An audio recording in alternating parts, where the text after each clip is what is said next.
사랑하는 영락교회 지체들에게 주 안에서 평화 인사를 전합니다. 오늘은 2022년 2월 25일 금요일입니다. 오늘의 묵상 본문은 출애굽기 26장 1절로 37절까지의 말씀입니다. 오늘 본문 말씀 26장 1절부터의 말씀은 이렇게 시작합니다. 너는 성막을 만들되 가늘게 꼰 배실과 청색, 자색, 홍색 실로 그룹을 정교하게 수놓은 10폭의 휘장을 만들지니. 26장 1절부터 14절까지의 말씀은 이 성소를 덮는 성막에 관한 이야기죠. 성막을 어떻게 만들어야 되는가에 대해서 아주 구체적인 말씀을 주고 계세요. 그런데 그 성막을 덮는 첫 번째는 청색, 자색, 홍색 실로 그룹을 그 천사의 모습을 정교하게 수놓은 그런 10폭의 휘장이다. 그 휘장으로 이렇게 그 성막을 이제 그 성소를 덮는 것이죠. 이걸 덮고 이제 그 위에 염소털을 덮고, 그 휘장이라는 것은 이제 그 고를 만들어서 그걸 이제 고정시키게 되어 있는 거죠, 땅에. 그것을 이제 다시 염소털로 덮고, 그것을 다시 양털로 덮고, 그것을 다시 해달의 가죽으로 덮는 것, 이렇게 4겹으로 이제 덮고 있는 것이 나옵니다. 그리고 여기 나와 있는 말씀을 보면 이제 덮는 게 점점 크기가, 사이즈가 커지는 걸 알 수 있죠. 당연하겠죠. 그걸 완전히 덮으려면 그 위에 덮는 게 더 넓어야 되니까, 더 커야 되니까 그런 것입니다. 7절에 보면 염소털로 만들되 11폭을 만들지니, 처음에 그 그룹을 휘놓은 이 실로 만든, 배실로 만든 것은 10폭인데 11폭으로 는 것을 알 수 있죠. 14절에 붉은 물들인 순양의 가죽으로 막의 덮개를 만들고 해달의 가죽으로 위 덮개를 만들지니라. 그래서 왜 이렇게 번거롭게 4번이나 덮었을까라는 것이 이제 의문이 됩니다. 또 하나 제 흥미로운 것은 그룹을 4가지 실로 정교하게 수놓은 그 10폭 휘장은 전혀 왜 새겼는가 하는 것이죠. 이해할 수가 없잖아요. 그 위에 염소털과 양털과 해달 가죽으로 덮으면 전혀 볼 수 없죠. 근데 왜 이것을 이렇게 정교하게 잘 수놓아라, 정성스럽게 수놓아라, 그룹을, 케루빔을 정성스럽게 수놓아라. 케루비라는 건 주님의 임재와 성스러움을 상징하는 건데, 이것이 전혀 보이지 않고 전혀 드러나지 않는데 왜 이렇게 덮었을까라는 것이죠. 염소털과 그 양털이 이런 배습 효과가 있기 때문에 그래서 했을 것이다.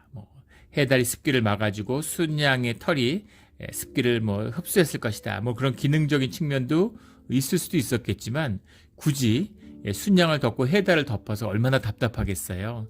그리고 해달의 가죽이 덮었기 때문에 오히려 습기가 차겠죠. 그걸 안 덮으면 습기를 제어할 수 있을 텐데, 이제 그런 생각이 드는 거죠. 또 해달의 가죽은 방습성이 뛰어난 건데, 비가 오지 않는데 팔레스타인 지역에 왜 이것을 했을까? 아니면 비가 오는 그 겨울철 우기나 그럴 때만 덥지 왜 항상 덥게 했을까? 그 안에 굉장히 더웠겠죠.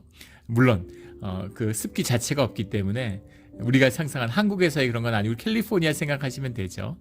햇빛만 없으면 이제 그늘은 시원하니까 그 안에 사중으로 덮었다고 해서 덥고 이러진 않았을 것입니다. 근데 분명한 것은 4개로 덮었는데 분명한 상징성을 가지고 있다는 것이죠. 그 안에 가장 깊은 곳, 그것은 주님의 임재, 주님이 계신 곳, 우리의 가장 기본적인 심성, 하나님의 형상을 상징하는 것이겠죠. 그 그룹이 가지고 있는 하나님이 최초에 만드신 하나님의 형상대로 지으신 우리의 본성의 가장 귀한 것을 상징하는 걸 겁니다. 그것을 덮고 있는 염소털, 왜 염소털일까? 이것도 의미심장한 거죠. 염소는 양과 대비되는, 사실은 죄와 거역의 상징입니다.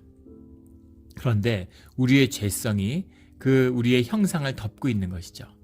그리고 그 우리의 죄성을 다시 붉은 물들인 순양, 그냥 순양이 아니라 붉은 물을 들였다라는 것은 피의 죄사함을 상징하는 거죠.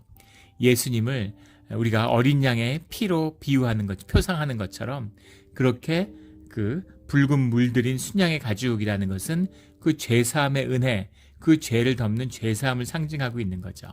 그 뒤를 해달의 가죽이 덮고 있는데, 해달의 가죽이라고 하는 것이 그 테카심이라는 말인데, 우리 이미 25장에서 나누었죠. 뭐 문자 그대로 하면 씨카우 뭐 이렇게 뭐 영어에도 그렇게 해석하겠는데 씨카우가 뭘까 도대체? 그거에 대한 여러 논란들이 있습니다. 뭐 고래다, 바다사자다, 뭐 해달이다, 뭐 이렇게 여러 가지 추측이 있는데 이걸 해달의 가죽이라고 해석을 했어요. 정확한 해석이라고 보기는 어렵지만 분명한 것은 이것이 바다에서 왔다는 것은 분명합니다. 그 가죽을 덮었는데 우리 뭐 바다사자든 해달이든 한번 우리 몬트레이 바닷가에 가면 정말 정말 세계적인 청정 해역이잖아요. 그 해달이 들어 누워서 이제 조개 같은 거 까먹는 걸 보죠. 또 바다사자들이 이렇게 바닷가에 누워서 그 햇볕을 쬐고 있고, 특히 그 새끼를 낳는 시즌이 되면 그 새끼들이 꼬물꼬물 기어다니는 거 보면 참 신기하죠. 그런데 그 가죽을 보면 가죽이 이제 얼룩덜룩하고 흰 것도 있고 검은 것도 있고 이제 얼룩덜룩한 것도 있는데 사실은 그 가죽을 한번 덮었다고 생각해 보세요. 사실은 그렇게 볼품 없는 거죠. 왜 그렇게 아름답고 귀한 갖은 실로 청색, 장색, 홍색 그 린넨 그 실로 정교하게 새겨진 그 천사를 새긴 걸 결국은 해달 가죽으로 덮었을까? 이것이 우리의 모습이라는 겁니다. 우리의 삶의 모습이고 우리의 원형적인 모습이죠. 가장 귀한 것이 안에 있고 그 안에 죄성을 있지만 그것을 죄로 덮은, 그것을 죄사함으로 덮은, 은혜로 덮은 그 모습을 덮고 있는 우리의 삶의 모습이죠. 모든 것을 덮었는데 겉으로 보면 그냥 볼품없는 그런 건물이에요. 이 건물 우리 성소를 보면 성소 전체가 이 성소가 길이는 한 14m쯤 되고 계산을 해보면 높이는 한 5m쯤 돼요. 5m라 그러면 뭐 낮은 건 아니지만 요즘 기준으로 하면 큰 건물도 아니죠. 그리고 바닥은 이제 흙으로 돼 있잖아요. 특별한 말씀이 없는 걸로 봐서 그 토단을 쌓아라 하는 말씀처럼 그 자연성, 꾸미지 않는 그런 모습이죠. 그런 모습과 굉장히 정교하게 꾸며지고 정성을 다한 모습이 공존하고 있어요. 이것이 성소가 지닌 비밀이겠죠. 우리 삶 가운데 담아있는 겉으로는 보잘것없어 보이고 평범해 보이는 삶, 주님의 제사함을 받고 주님의 성령을 심장에 품었다고 해서 우리의 삶의 모습, 겉모습이 뭐가 달라지겠습니까? 세상을 살아가는 모습이 눈으로 보기에 겉모양이 뭐가 달라지겠어요? 얼굴에서 광채가 나고 등에 날개가 생기는 게 아니잖아요.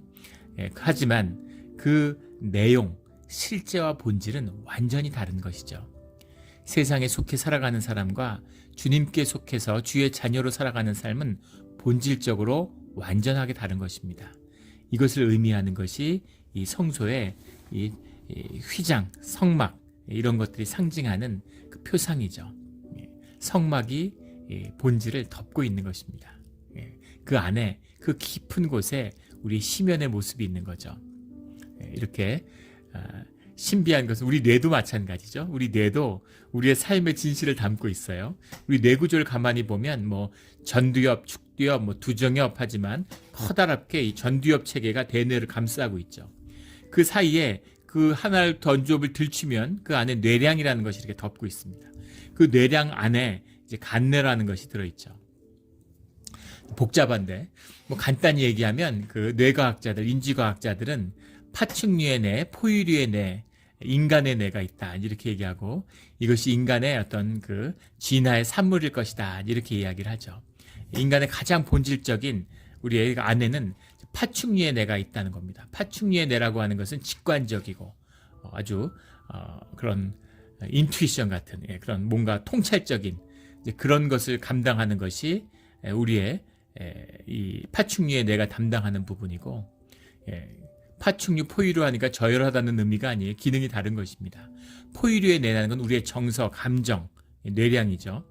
우리의 어떤 따뜻한 마음, 새끼를 돌보고 젖을 먹이는 그런 정서적인 측면 이런 것이 그 위에 덮여 있고 그 위에 이제 전두엽으로 상징되는 추리와 사고를 하고 생각을 하는 이제 그런 이성적인 뇌, 우리 인간의 뇌가 그 위를 덮었다. 뭐 다 인간의 뇌지만 그렇게 쉽게 이제 구분을 짓는 것이죠.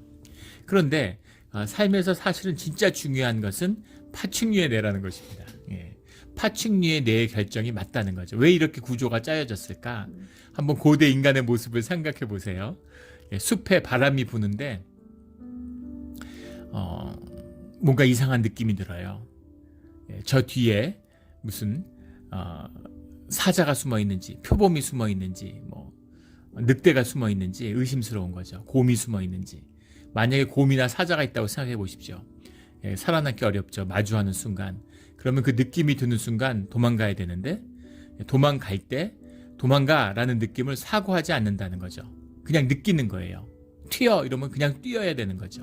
그게 이제 파충류의 뇌가 사용하는 직관의 힘이죠. 우리 인간의 뇌, 이성의 뇌가 뇌의 대부분의 중요한 기능을 담당할 것 같지만 실제는 정반대죠. 우리 뇌에서 이 전두엽이 주관하는 이성적인 사고를, 우리의 의식의 작용을 주관하는 뇌는 뇌 전체에 사실은 5% 정도밖에 안 된다고 그러죠. 기껏해야 7%, 10%로 안 된다는 겁니다. 예전에는 그래서 사람들이 자기 뇌 기능의 7, 8%밖에 못 쓴다, 뭐 이런 얘기를 했죠. 나머지를 다 쓸 수 있으면 얼마나 뛰어난 능력이 있을까. 뭐 그런 거에 기반한 소설책들도 있고 뭐 영화들도 있었죠. 근데 이제 인지과학이 발달하면서 그건 완전히 잘못된 것이라는 걸 알게 됐죠. 뇌에서 쓰지 않는 부분은 전혀 없어요. 다 씁니다. 그런데 뇌의 93%, 90% 이상의 그 뇌의 기능이 사실은 우리의 정서, 감정, 직관과 같은 포유류와 파충류의 뇌의 기능을 쓰는데 맞춰져 있다라는 것을 알게 된 거죠. 그 부분이 훨씬 크다는 겁니다. 생각해 보세요. 사고하고 생각하면 죽죠. 튀어 하면 뛰는 것입니다. 그냥 막 정신없이 뛰는 거예요. 근데 그 뛰어라는 것에 정말 뛰어야 될지 뛰지 않아야 될지에 대한, 정말 뛰는 것이 옳은 판단인가 아닌가에 대한 것을 지지하는 것이 우리의 감정이죠. 감정이 있어야 결단을 내릴 수 있는 거예요. 옛날에 무슨 컴퓨터 달린 불도저, 아주 똑똑한 사람의 상징같이 똑똑한 사람은 컴퓨터에 비유되면서 감정이 없는 사람인 것처럼 이야기했습니다. 근데 뇌과학이 발달하면서 정반대라는 걸 알게 됐죠. 감정이 없는 사람은 결정을 못해요. 뇌량이 손상을 입은 사람은 판단을 못한다는 걸 알게 됐습니다. 우리 판단, 결정 장애가 있어 이런 얘기들 하죠. 특히 이제 여자분들 중에서 그렇게 쇼핑 같은 거 가면 이거 살까 저거 살까 막 이게 할까 저걸 갈까 막 이렇게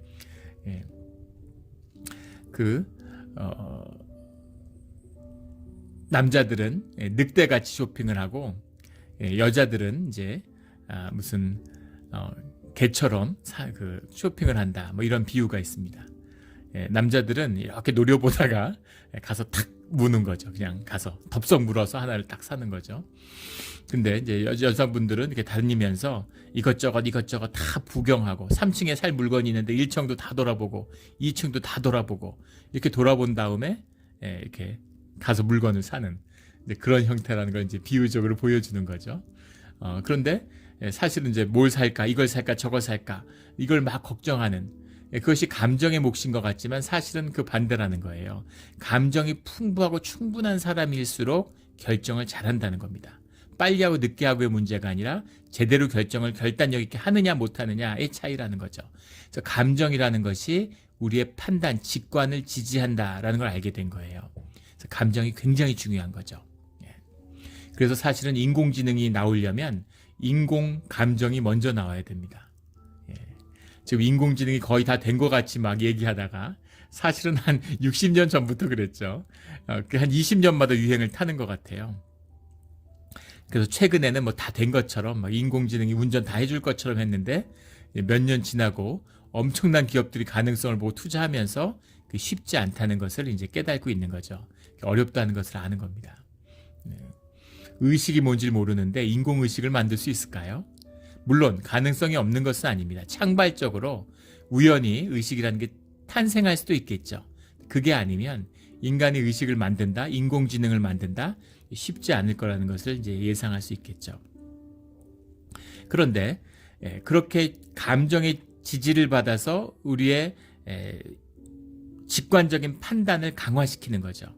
그리고 나서 밤에 돌아와서 횃불 앞에 앉아서 동굴 속에 앉아서 오늘 내가 했던 행동이 맞았는가라는 것을 사고하고 반추하는 것입니다. 이게 사고의 기능이에요. 그것을 해석하고 거기에 대한 의미를 분석해내는 것, 이것이 사고의 의미죠. 현대 모더니즘의 비극은 뭐냐면, 현대 인류의 비극은 뭐냐면 이 인간의 구성을 거꾸로 작동하고 있다는 겁니다. 생각이 먼저 움직여요. 그 생각을 하고 생각을 지지하기 위해서 감정을 쓰고 그 다음에 생각을 확정짓기 위해서 판단력을 쓴다는 겁니다. 그래서 인간의 원래 주어져 있는 기능, 이런 인간의 영의 기능이 죽어 있다는 것이죠. 이것이 인간의 비극이다. 이렇게 이제 인지과학자들은 얘기합니다. 사고의 기능이라는 것은 굉장히 많은 에너지를 쓰죠. 우리 지금 중직자 훈련을 통해서 기도하는 법을 배우고 있어요. 기도하는 법에, 기도는 아직 시작도 안 한 거죠. 기도하는 법의 시작은 생각을 멈추는 것입니다. 기도라는 것은 우리의 심령이 하는 거예요. 내 생각이 하는 건 기도가 아닙니다. 기도를 흉내내는 거죠. 예. 생각을 멈추는 훈련을 받고 있는데 지금 몇 주 해보니까 다들 그게 얼마나 어려운 것인지, 생각을 멈춘다는 게 왜 이방인처럼 중언부언하지 말라고 주님이 말씀하시잖아요. 이방인처럼 기도하지 말아라. 깨어서 기도해라. 깨어서 기도한다는 게 뭘까? 쉬지 말고 기도해라. 어떻게 쉬지 말고 기도할까? 거기에 대한 비밀을 우리 지금 나누고 배우고 있는 중이죠. 그래서 생각을 멈추는 훈련, 우리의 본질을 회복하는 훈련, 이것이 영성 훈련인 거죠. 어렵게 얘기하지만 사람들은 알고 있어요, 이미 영은. 근데 의식이 영의 소리를 듣지 못하고 귀가 먹었기 때문입니다. 이게 인간의 비극인 거예요. 선을 보면 남자를 만났어요, 여자가. 그럼 만나자마자 몇십 초 안에, 몇 초 안에 안다는 거죠. 이 남자인지 아닌지, 이 남자가 짝인지 아닌지를 바로 아는 거죠, 내 존재로. 그런데 결정을 못하고 계속 며칠이 지나도 밤에 가도 잠을 못 자고 고민하는 겁니다. 왜 고민하겠어요? 아닌 거예요. 답은 나왔어요. 그런데 생각이 우리의 직관을 뒤집으려고 하는 것이죠. 생각에 거짓이 있기 때문입니다. 아닌데, 뭐 집안이 좋은데, 이 사람이 무슨 박사학위가 있는데, 명문대학을 나왔는데, 잡이 좋은데, 뭐 이런 식으로 자꾸 돈을 잘 버는데, 이만한 사람도 없는데, 내가 나이 먹어 가는데, 내 조건이 좋지 않은데, 뭐 이런 식으로 자꾸만 내 결정을 뒤집으려고 하는 거죠. 뇌과학 실험을 하면 사람들이 이게 판단을 하는 거예요. 카드를 A를 선택할지 B를 선택할지를 보는데 fMRI라는 걸 머리에 이제 기능을 연결해 가지고 뇌의 기능을 찍는 겁니다. 뇌가 어디에서, 뇌가 전기작용으로 전기력을 쓰잖아요. 그러니까 어디가 열을 받는지를 보면 뇌에 어떤 기능이 작동하는지를 체크할 수 있는 거죠. 그걸 체크하면은 판단을 미리 알 수 있어요. 그런데 그 과학자들은 이 사람이 A를 선택할지 B를 선택할지 이미 알았어요. 그 뇌 검사기를 보면서. 근데 그 사람은 결정을 못 내리고 있는 거죠. 전전긍긍하는 겁니다. 진짜 재밌는 실험이죠. 그런데 결국은 그 선택을 가는 대로 가게 돼 있습니다. 생각이 판단을 늦출 뿐이고 우리의 인생을 낭비할 뿐이지 결정은 나 있다라는 것을 이제 알 수 있는 것이죠. 이런 우리의 그런 진실, 이 표상, 이 깊이를 이 성막 자체가 담고 있다. 이제 그 얘기인 것이죠. 우리의 깊은 곳에 있는 신성, 그 위에 있는 우리의 죄성, 또 이것을 없는 것처럼 종교의 거짓이 이걸 속여요. 십자가를 만났다 그러면서 우리 죄성이 없어진 것처럼 속입니다. 죄를 안 짓는다고. 말도 안 되는 소리죠. 우리가 육신을 입고 있는 동안은 죄를 짓고 죄성 가운데 살아요. 그러나 중요한 것은 그것을 덮는 붉게 물들인 순양의 가죽이 우리를 덮고 있는 것입니다.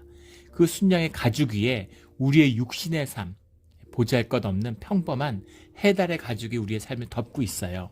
하지만 중요한 것은 우리의 중심에, 성소의 그 중심에 지성소를 품고 있다라는 이 비밀이죠.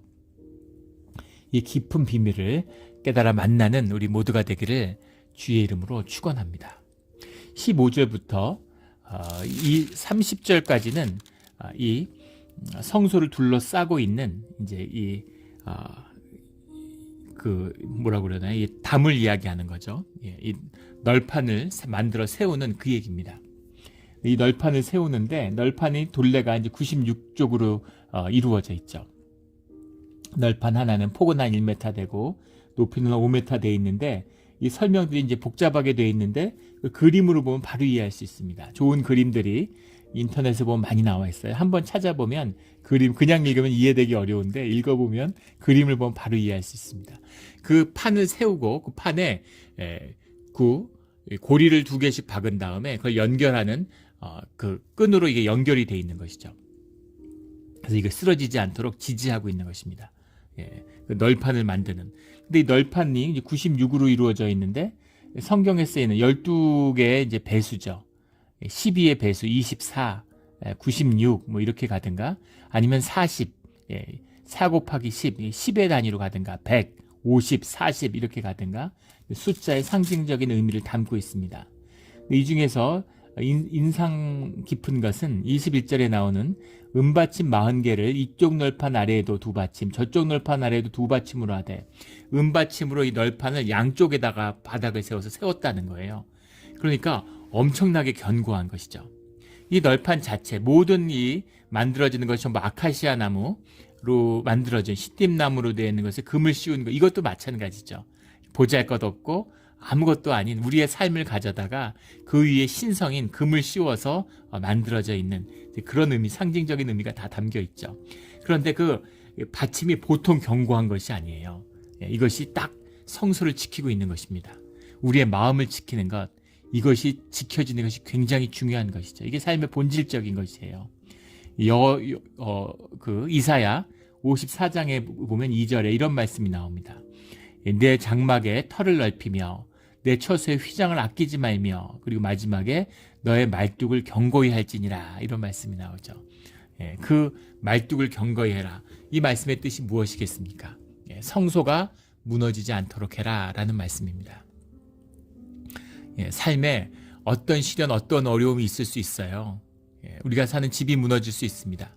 다시 세우면 되죠. 삶의 터전이 무너질 수 있어요. 다시 세우면 됩니다. 근데 그것을 세울 수 있는 힘이 성소에서 나오는 것이죠. 성소가 무너지면 지성소가 더럽혀지면 희망이 없는 거예요. 그것을 회복시켜 주시는 것이 십자가입니다. 예수님이죠. 무너진 삶이 한번 무너져야 되는 거죠.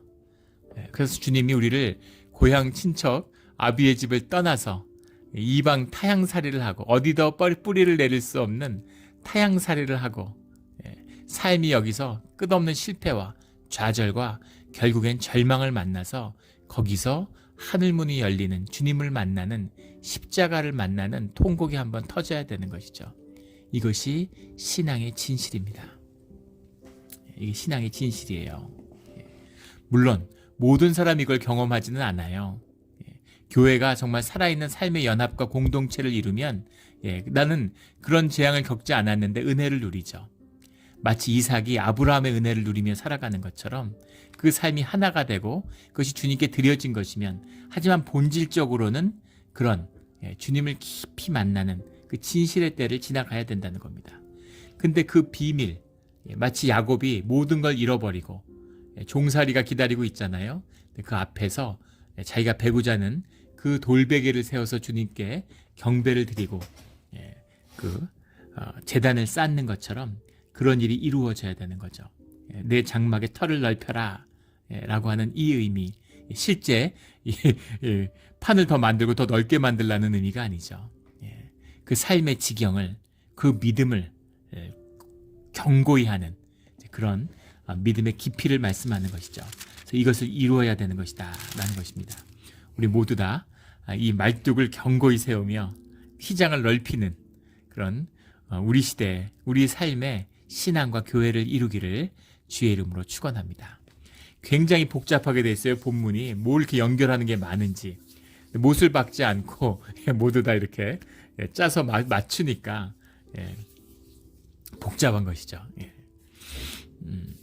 뭐 시멘트가 있는 것도 아니고 무슨 콘크리트를 치는 것도 아니고 철골조가 있는 것도 아니고 그런데 보잘것없는 아카시아 목을 가져다가 견고한 연합을 이루는 것입니다. 그곳에 주님이 임재하시는 거죠. 사실 우리의 교회예요. 다 보잘것없잖아요. 그러나 그 주님의 임재 가운데 견고함을 이루면 삶의 연합을 이루면 두려울 것이 없는 거죠. 생명의 힘이 능치 못하고 이기지 못할 것이 없는 것입니다. 이 힘이죠. 이것이 우리의 삶의 터전, 교회고 성소입니다. 어떤 일이 있어도 성소가 무너지지 않는 그런 우리의 삶의 자리가 되기를 주의 이름으로 축원합니다. 우리가 팬데믹을 경험하면서 이미 경험한 것이죠. 삶의 어려움과 위기가 닥치니까 그것을 내 울타리를 지키겠다고 교회를 떠난 사람들이 많아요. 물론 전체적으로 통계를 보면 한 절반 정도가 교회를 떠났다고 하죠.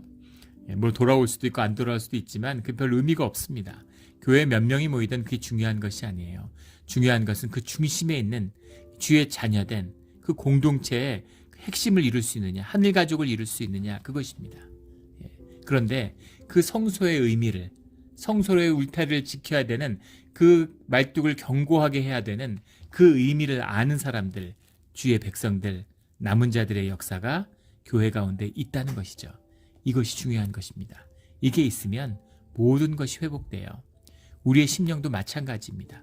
마음속에 성소가 있고 그 속에 깊은 곳에 지성소가 있어야 되는 거예요. 주님이 함께하고 주님을 만나는 그 자리가 있으면 어떤 환경과 조건도 나를 힘들게 만들지 못합니다. 이것이 인간의 영의 비밀이에요. 어디 있어도 주님이 함께 하시면 천국이 되는, 환경과 조건이 내 마음을 바꾸는 게 아니라 내 마음의 중심이 환경과 조건을 바꾸는 것을 경험하게 되는 겁니다. 맨날 똑같은 삶, 똑같은 자리, 달라지는 게 아무것도 없는 그 일상의 그 허무함, 무료함 가운데 힘든 거잖아요. 그것을 바꿀 수 있는 유일한 길이 우리의 심령, 우리의 지성소에 있는 겁니다. 며느리가 시어머니를 모시고 살아요. 예전에 우리 어렸을 때 아현동이라는 곳에 먼 친척벌이었는데 그분들이 6.25 때 피난을 와가지고 갈 데가 없으니까 시골에 우리 할아버지 집에 와서 같이 살았다는 거예요. 그 정이 있어서 그분들이 이제 서울에 사시는 분들이니까, 네, 아버지가 이제 서울에 계실 때는 그 당시에는 이제 시골이 멀잖아요. 지금은 금방 가지만. 그래서 이제 명절이 되고 그러면 그 집을 찾아갔는데, 그래서 인사를 드리고, 그 아버지가 그 인연이 돼서 결혼을 하고 제가 어릴 때도 그 아현동 집에 자주 찾아갔습니다. 그래서 아주 옛날 한옥식 집이었는데 그 디귿자로 된 작은 한옥집이었어요. 근데 거기에 계시는 그 친척분이 계시는데 시어머니와 시할머니를 모시고 사는 겁니다. 근데 그분들이 그렇게 다 심성이 좋고 아주 후덕한 분들이었어요. 근데 3대가 같이 사는데 근데 그렇게 가족의 모습이 좋아 보였던 기억이 납니다. 따뜻하고 사랑이 넘치는 그런 가정의 모습이 기억이 나요. 그게 쉬운 일일까요? 시어머니 모시고 사는 일이 쉽겠습니까? 시할머니 모시고 사는 사람이 쉽겠습니까? 만약에 시어머니가 며느리를 학대한다. 겉으로 하고 던지고 이러지 않아도, 욕하지 않아도 얼마든지 정신적으로 힘들게 할 수 있죠. 그런데 그렇게 힘들게 하는 시어머니와 살면서 행복할 수 있겠습니까? 그게 가능할까요? 군대에 갔는데 고참이 괴롭혀요. 예전에 한 목사님 무슨 간증을 듣는데 군대에 갔는데 한 6개월 동안 성추행을 당했대요. 고참이 얼마나 괴로웠겠습니까? 말로 할 수 없는 진짜 지옥이구나 하는 걸 경험했다는 거예요. 정말 견딜 수가 없는 하루를. 근데 거기서 하나님의 지성소를 만나는 거죠. 성소가 열리고 지성소가 열려야 그 문제가 풀릴 수 있는 거예요. 처음엔 내 마음, 내 심령이 죽지 않고 나를 지키는 것이지만 지성소가 열리면 그러면 그 모든 환경과 조건이 바뀌는 거죠. 그 문제가 해결돼서 오히려 전화위복이 되고, 물론 그 고참은 영창에 가고 감옥에 갔지만 어쨌든 그 모든 문제가 아주 숨고롭게 풀려서 그런 기갑부대에 근무하다가 이렇게 그 교회에서 일하는 군종병으로 또 일하게 돼서 이제 오히려 전화위복이 된 그런 간증을 들었던 기억이 나요. 그런 것입니다. 일상의 어려움, 하루하루의 어려움, 다 어려움 속에 살고 있죠. 또 이민자들에게 얼마나 말 못할 어려움들이 많아요. 근데 그것을 풀 수 있는, 그것으로 인해서 우리가 견딜 수 없는 삶의 자리에서 지성소의 문을 열었다면 그것은 오히려 축복으로 변하는 것이죠. 우리가 신앙을 흔히 연금술에 비유합니다.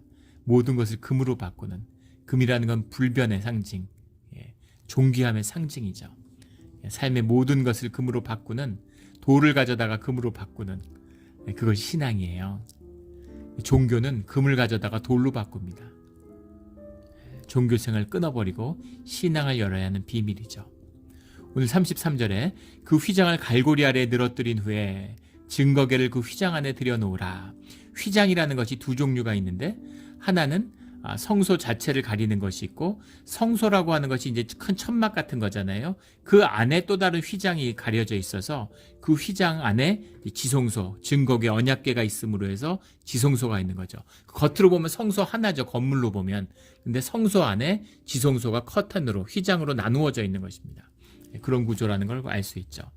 그 휘장, 그러니까 휘장이라는 것은 그 널판으로 둘려져 있는, 담벼락으로 둘려져 있는 밖에 휘장이 하나 있고, 그리고 성소 안에 앞에 휘장이 하나 있고, 그리고 지성소 앞에 성소의 그 텐트 안에 중간에 지성소의 휘장이 하나 더 있는 것이죠.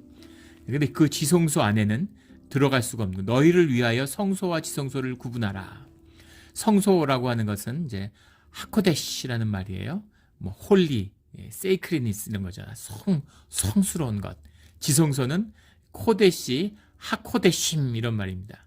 영어로 하면 더 홀리 오브 홀리스 이런 거죠. 성스러운 것 중에 성스러운 것.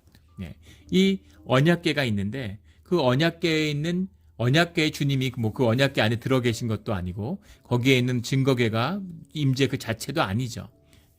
그 언약궤 위에 주님이 임하시는 겁니다. 그 언약궤를 덮고 있는 그 지성소 위에, 그 위에 주님이 그 그룹들의 고개를 숙이고 있는 그 위로 주님의 임재가 임한다라고 말씀하시죠. 그 임재가 있는 곳, 그 임재가 있도록, 주님이 함께 하실 수 있도록 지켜주는 것이 지성소죠. 그래서 우리가 기도를 하면 새벽 기도를 하고 깊은 곳에 들어가서 성소의 문을 열고, 더 깊이 들어가서 지성소의 문을 열고 주님을 만나는 거예요. 주님의 음성을 듣는 것입니다. 주님의 음성을 듣는 것. 이 비밀이 신앙의 비밀이죠. 이걸 열어야 돼요. 이걸 열고 이 맛을 본 분은 기도를 하는 것입니다. 뭐 기도해라 말을 할 것도 없어요. 세상이 무너지고 무슨 일이 있어도 기도를 하는 거죠. 우리 한국에 있을 때 한 원로 장로님인데, 교회 종이 있었어요. 오래된 종이 있는데, 예전에도 제가 몇 번 나눈 적이 있습니다. 6.25 때 종을 매일 쳤는데, 이분이 종을 치는 걸 담당했는데, 그런데 피난을 가려고 하는데 종을 가지고 갈 수는 없잖아요. 근데 도저히 그 종을 두고 갈 수가 없더라는 거죠. 그 종을 쳐야 되니까. 그래서 너무 마음이 괴로워서 어떻게 생각해도 피난을 가야 되는 거죠. 그런데 피난 가려고 하는 아침에 이제 기도를 하는데, 도저히 교회를 버리고 종을 버리고 떠날 수가 없어서 피난을 포기하고 종을 쳤다는 겁니다. 그래서 그 단장의 미아리고개, 얼마나 한이 많으면 단장의 미아리고개겠어요. 글로 막 대포가 터지고, 그 북한 그 괴뢰군의 그 인민군의 전차가 넘어오는 그날도 그 종을 쳤다는 거죠. 종을 매일 쳤는데, 신기한 것은 그 폭격을 맞고, 유엔군이 폭격을 하고 전쟁이 나고 뭐 그래가지고 막 동네가 쑥대밭이 됐는데, 교회는 벽돌 하나 안 깨졌다는 거예요. 매일 아침마다 종을 치고 기도를 했는데, 새벽 기도를 하는데 주님이 교회도 지켜줬을 뿐만 아니라 온 가족을 지켰다는 겁니다. 북한에 끌려가고 이유 없이 끌려가서 죽임을 당한 사람도 수도 없이 많고, 피난 가서 돌아오지 못한 사람도 많은데, 1000만이 넘는 사람이 희생자가 났는데, 사상자가 났는데, 그런데 같이 기도하고 종을 쳤던, 새벽 기도를 드렸던 사람들 중에 정말 손톱 하나 다친 사람이 없이 다 지켜졌다고, 그런 간증이 있더라고요. 귀한 간증이죠. 교회 종을 지키니까 하나님이 구해줬다? 그런 얘기가 아니죠. 그 마음의 진실함, 주님의 임재를 붙드는 그 마음을 주님이 만나주시는 겁니다. 교회 종이 귀해서가 아니라, 주님이 우리를 위해서 목숨을 바치셨는데 우리 목숨보다 더 귀한 게 뭐가 있겠어요. 근데 그 생명을 지키는, 주님 안에서 그것을 가장 소중하게 여기는 마음 가운데 주님이 함께 해주셨다는 거죠. 씁쓸한 이야기의 결론은, 스토리는, 그런데 그 종을 지금은 못 친다는 겁니다. 동네 주민들이 자꾸 민원을 놓고 구청에서 뭐라고 그래가지고 지금은 종을 못 친대요. 그 은혜를, 그 임재의 은혜를, 교회의 그 섭리를 잃어버린 것이죠. 또 교회가 스스로 타락해서 지키지 못한 것이기도 합니다. 그게 지켜져야 되는 거죠. 성소와 그 깊은 곳에 지성소가 지켜져야 되는 겁니다. 이 비밀. 그래서 이 지금 광야의 행군의 가운데에서 이렇게 정성스럽게 왜 이렇게 정성스럽게 하나? 흙 위에다 만들면서 천막 치는 건데 가죽으로 덮은 천막이잖아요. 예. 그런데 거기다 금을 입히고 세공을 하고 천을 짜가지고 천사의 문양을 넣고 왜 그렇게 이렇게까지 해야 돼? 이것이 주님의 임재를 지키는 정성의 마음인 것이죠. 이 마음, 이 하나 되는 마음, 주님을 귀하게 여기는 마음, 삶 가운데 보이지 않는 이 실제를, 소중한 본질을 실제로 살아가는 이런 우리 신앙의 진실, 이 가운데 주님이 함께 하신다라는 것이 이 비밀입니다. 예, 이 휘장은 주님의 몸이다, 이렇게 히브리서에서 말씀하고 있죠. 그래서 이것이 이제 주님이 돌아가실 때 찢어지잖아요. 휘장은 곧 그의 육체니라 하는 말씀이 히브리서 10장에 나오는데, 마태복음 27장에 보면 성막 휘장이 위에서 아래로 둘로 찢어졌다, 이렇게 나오죠. 주님의 그 몸된 교회에 대한 표상입니다. 이것이 우리가 하나 되고 우리가 예배드리고 우리가 주일날 모이는 우리의 교회예요. 이 귀한 이 성소를, 이 말뚝을 견고히 하는, 털을 넓히는 우리 모두가 되기를 주의 이름으로 축원합니다. 아멘. 함께 기도하겠습니다. 하나님 아버지, 감사합니다. 우리에게 교회를 허락하여 주시고 우리가 새벽마다 모여서 기도할 수 있는 기도의 터전을 마련해 주신 것에 감사를 드립니다. 그 생각을 끊고 마음을 청결히 해서 우리의 마음 가운데 성소가 열리고 그 지성소가 열려서 주님의 음성을 듣는 주의 자녀가 되게 하여 주시옵소서. 주의 말씀을 회개하고 주의 음성을 듣는 것이 무슨 은사인 것처럼 여겨지는 이런 타락과 어둠의 시대입니다. 주님의 자녀는 주님의 음성을 듣는다고 주님이 말씀하신 것처럼 우리가 이 지성소의 기쁨을, 기도의 기쁨을, 예배의 기쁨을, 교회의 영광을 만나는 우리 신앙의 자리, 특별히 오늘 하루가 되기를 소원합니다. 감사드리며 예수 그리스도의 이름으로 기도드렸습니다. 아멘.